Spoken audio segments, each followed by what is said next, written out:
نو دلته درې تخفیفات ذکر کوي سلور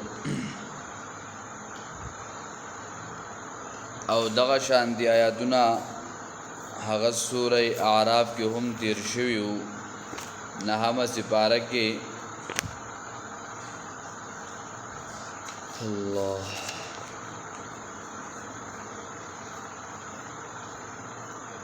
آیت نمبر 96 97 کی 97 98 کی افامن اهل القرى يأتيهم بأسنا ضحى وهم افامن اهل القرى يأتيهم بأسنا بياتا وهم نائمون ایا پامن دي دا کلیواله د دین چې راشي دوی د عذاب زمنګ د شپې او دوی ودوي او امن اهل القرى يأتيهم بأسنا ضحى وهم يلعبون او آیا پامن دي دا کلیواله د دین چې راشي دوی د عذاب زمنګ په وخت د ساخ کې او دوی لوبي کوونکی افامنوا مکر الله ای بیری دی دوی د عذاب د الله نه فلا یأمن مکر الله الا القوم الخاسرون پس ندی بیری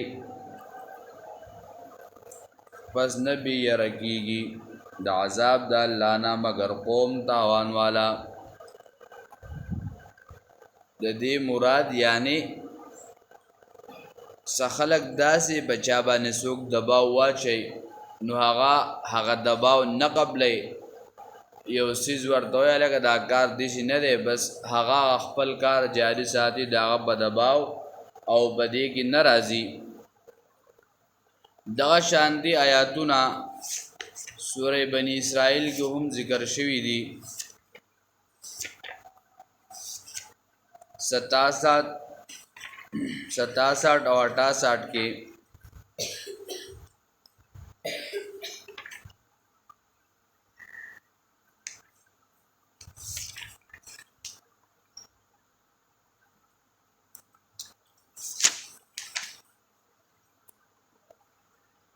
افامنتم ان يخسف بكم جانب البر او يرسل عليكم حاسبا اے بیغم او بی پروا تاسو چې الله تعالی بخخ کې او بوزي به تاسو په طرف د وچا زمکا او یا براګه کې به تاسو باندې او یا با راولي کې به تاسو باندې باران د کانو او بیا بنو مې تاسو ځان لره ذمہوار ام امنتم ان يعيدكم في تارة اخرى اے بیغم او بی پروا تاسو چې واپس به بوزي تاسو په دریاب کې بلزل نوراولی گیو په تاسو باندې قاصفا من الريح ماتون کی سله نو غرب کړی تاسو په سبب د انکار تاسو د توحید نه بیا ونه امید تاسو ځان لپاره په مونږ باندې د دې کار په باره کې څوک تپوس کوونکې نو دغه شانتي آیات دلته هم دا ذکر کوي آیا بامن دي ها خلک چې مکرونه جوړوي د ناکار کارونو ای یخسف الله بهم الارض د پارجی خخب کی بو بزی الله تعالی دوی په ازمکا یعنی وردن نبی کی وروي منډي په ازمکا باندې نو پدې کې دې خبرې ته اشاره ده چې دا کافرانو دا مکرونه الله جل شانه دوی د نبی علی السلام د صحابه مبارک با هغه به تنگول او جسوب د نبی علی السلام ملاقات لراتلو نو هغه خلق دا به منکول او یا وی چې دا دوی وی چې دا نبی علیہ الصلوۃ والسلام دا د دې زین او بازو شړوي یای قتل کو او یای قید کو نو دلته دغه خبر ذکر کړي ان په امن دی هغه خلق چې مکرونه جوړوي د ناکاره کارونو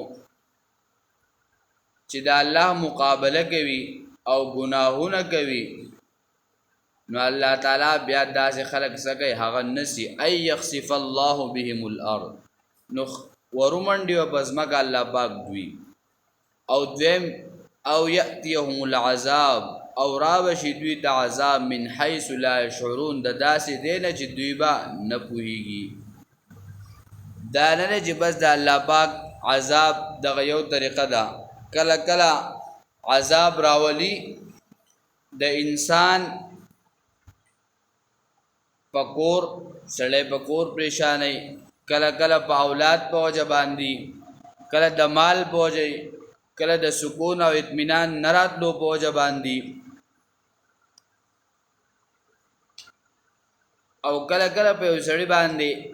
عذاب راشي هغه نه پويږي چې کور ته راشي د حرامو پیسې د چانه ګټلې د چانه والی چې هغه راشي کړي کور والا لازمه دی کړي ماشوم دغه شي الګو خلک د 15000 او د 2000 روپۍ مې د سړی نه په دې طریقه وال لیکن اوس بلا سکیدل نو تا په غلطه طریقه باندې کسب کړي نو ستانه په غلطه طریقه باندې لاړې نو کته دا کار نه کړي الله به داسې نه کولا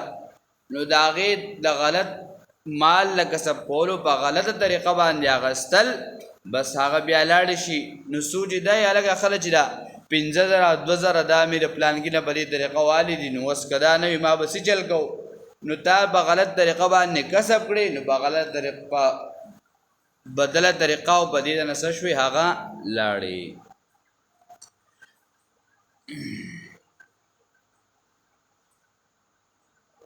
او درېمه طریقه او یاخذهم فی تقلبهم فما هم بمعجزین یا بو نسدوی لرا په وخت د سفر کولو کې سمطلب دوی به سفر کوي په گاډي کې براوانی داغي لند مثال په دی وخت کې چې اکسیډنٹ وږي بس یا پتلو یا پراتلو کې یا په بازار کې ګرځي را ګرځي یا لکه زه په پروف گاډي کې ناسم د دې د دن سنشي راتله الله خدا سي ذات دې چې په دې کې دن اسباب تا د پیدا کول شي یا دا خوب تو دې ډډې په ډډې کې تقلب اوړېدل الله عذاب راولي لکه د قوم لوط باندې عذاب راوسته د شپې دغه شانته د چاش او د خلولو په وخت کې عذاب راوسته د شعیب علیه السلام په خوب کې ځکه چې هغه ناب تول کې کمې کو او سمودیان داس خلق ول چې هغه وی زمنګ د سوی طاقتور په دې زمګ باندې نشتا علما ذکر کوي وی هغه به د کجوري داونی پلاس باندې به دې سره وخی او کله به د یو بل سره جنگ شو نو دا پلاس به راوخکلی او د یو بل سره مقابله کولی الله وی هغه قومونه سشول چې هغه دومره زورورو دومره طاقتورو الله وی دا سشول الله وی دا ما هلاک کړل یا د شعیب علی السلام کو چې هغه په وزن کې کمې زیاتې کو لکه 10 کیلو به بیلګری او هغه بتل کېری سره د لوډې ناغه 9 کیلو نو دا ټول کمې زیاتې بده باندې الله پاک عذابونه راول فما هم بمعجزين او دوی نشي عاجز کول الله تعالی لرا سلورم او یاخذهم على تخوف یا بونس دوی لرا په هلاکت دیرا په حل چې دوی به الله پاک ونسي د یری په حالت کې چې حالت به سي د یری وي نو علما ذکر کوي تفسیر مدارک چې الله جل شانه به عذاب راولي یو قوم به هلاک شي نو د هغه په وجه به د نور خلقو یره پیدا شي یاد بهم ذکر کوي تفسیر رشد القرآن والا چې الله جل شانه با اول په یو خلقو باندې ير راولي او هغه با هلاک یو فرقه یو طائفه نو بیا په هغه باندې اولن خو خوب مسلط شو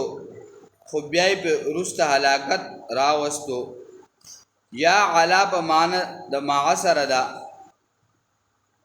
چې بس الله جل شانه په دوی باندې ير راوستو او د یری نه رسته به سره واستل عذاب راوستو یا تخوف دیمه معنا هغه تنقص ده کمواله الشیئن بشیئن یو سیس کی کمواله راوستل قلاره بقلاره یو سیس یو سړی خو مضبوط ته کلک دی الله پاکي بدن رو بقلاره سکه کمزورې کوي یو سړی ډیر مال له الله پاک دی بقلاره مال اخلي یو سړی ډیر اولاد دی الله دی بقلاره سکه هغه مال اخلي عمر رضی الله تعالی عنہ په منبر باندې تشریف فرماو او کېناستو خلکو نه تپوس وکړو چې آیا تخوف پر ایمان باندې ما پوهه کوي. یو کس چې د قبیله حذیل نه هغه پاسېدو هغه وی چې دا تنقص ویل کېږي تخوف معنا چې یو سیز په قلاره باندې کمول وی ته کم ځای ته معلومه کړله. هغه ورته یو شعر د جاهلیت د دور وی چې په هغه کې موږ د دې دا معنا هغه کو او وی دا هغه د قبیله حذیل یو شاعر چې هغه دا ویلی ده. عمر رضی الله تعالی عنہ تاسو د جهالت د شعرونه یادوي زګه چې پدې کې د اصل معنی هغه من او تاسو ته داغه معلومیږي. نو تخوف دغه ده فإن ربکم لرؤوف الرحیم یقینا رب تاسو ډیر شفقت کوونکی دی او رحم کوونکی دی. یعنی الله جل شانو د انسان توبه قبلونکی دی چې کله انسان سره ګناه پرې دی او الله ته توجه کوي الله پاک هغه سره رحیم دی شفقت کوونکی دی د انسان هغه ګناه هغه څه کوي هغه معاف کوي. د آیت نمبر 48 نا د 64 پورې بل باب ذکر کوي. نو پدې باب کې هغه د سلور دلایل عقلیه به ذکر کوي چې هغه د قبیله انقیاد ندي یعنی هر چیز الله تعالی ته تابعدار دی ما سوا د انسان نه چې انسان ته اختیار ورکړی دی. نور ټول اشیاء جمادات حیوانات نباتات دا ټول الله تسری دا هغه سجده کوونکي دي او دلته یو رد دی په کفارو باندې چې تاسو خو بت ته سجده لګوئ د جسم په اعتبار سره خو ستاسو سوري هم ماته څه کوي سجده لګونکي دي. نو د دې خلاصه وایو د باب بیا به سبب باب. نو په دې کې څلور عقلي دلایل دي. آیت نمبر 48 کې باول دلیل عقلی ذکر کی بیا په 49 کې ولله یسجد ما فی السماوات و ما فی الارض او بیا به دریم دلیل هغه په 53 آیات کې ذکر کی وله ما فی السماوات والارض وله الدین واصبا او سلورم دلیل وما بكم من نعمت فمن الله 53 آیات کې بداهم ذکر کی او بیا به دلیل وحی ذکر کی سره دعوه توحید نا وقال الله لا تتخذوا الهین اثنین آیت نمبر 51 کې او بیا به زجر په شرک باندې ورګي زورنه په 55 آیات کې او بیا به د مشرکانو هغه نوعیت هغه ډلې ذکر کوي په آیت نمبر 56 کې بیا به زجر په د شرک په ملائکو باندې ذکر کوي په 55 کې او تخویف په ذکر کې په 61 کې او بیا به اعاده د زجر بالشرک بالملائکه وکي په آیت نمبر 62 کې او بیا به تخصیص په تبلیغ باندې ورکی آیت نمبر 63 کې او ترغیب په قران ته ورکی په 64 آیات کې. نو دا د دریم باب خلاصه شو ان شاء الله به سبا تفصیل. اللهم ربنا آتنا في الدنيا حسنة وفي الآخرة حسنة وقنا عذاب النار.